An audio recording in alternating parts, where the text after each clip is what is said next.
Look at that. It's a cute little Yaris. Great mileage, reliability, maneuverability in the city. Just one tiny little problem. The light burned out. For that, I shed one tiny little tear.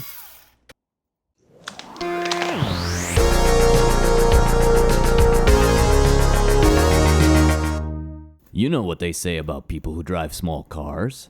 That's right, they either die with broken cars or live long enough to become master mechanics. You see, in order to shrink a car, you have to start making spatial sacrifices, and the first thing to go is going to be the engine compartment. That's not to say that all you get with a small car is a beard trimmer for a motor, but it does mean that even the most menial maintenance tasks become better suited for Oompa Loompas with ratcheting wrenches. Due to the extraordinarily tight fit in the case of a headlight bulb, the entire headlight assembly has to be popped out. And in order to do that, at least part of the bumper will have to come off. Which is unfortunate, because if they didn't make the headlight assembly so large, this wouldn't even be a problem.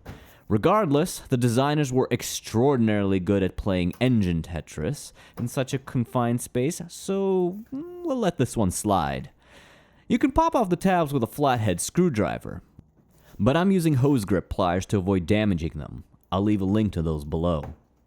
3 10mm bolts hold the assembly in place, the third of which is hidden so well that you just might find Waldo down there as well. Mine's missing because I lost it last time I did the job, which is probably a good thing. A small amount of gentle yet violent persuasion will get the headlight assembly right out. This rubber grommet requires a hose pick offering as a sacrifice, or it won't release the burned out bulb. Don't touch the new bulb with your greasy ass fingers, or you'll have the honor of doing this job again real soon. And speaking of doing the job again real soon, avoid buying high intensity bulbs. See, I thought the car would look real gangsta with them, but unfortunately they burn out faster than my willingness to replace them. Which is never. So there it is. You know the joke about the surgeon who quit his job to become a mechanic? It goes something like this. A surgeon became tired of his profession and decided he wanted to become a mechanic. He enrolls in tech school and is given a final test to disassemble and reassemble an engine. A while later, he finishes the exam and goes home. He gets a call from the instructor, who tells him he got 150 on the exam. Surprised, the surgeon asks how this is possible, since it's only out of 100. Well, the instructor says, you disassemble the engine perfectly, that's 50. You put it back together, that's another 50. Yes, the surgeon replies, but that's 100. What about the other 50?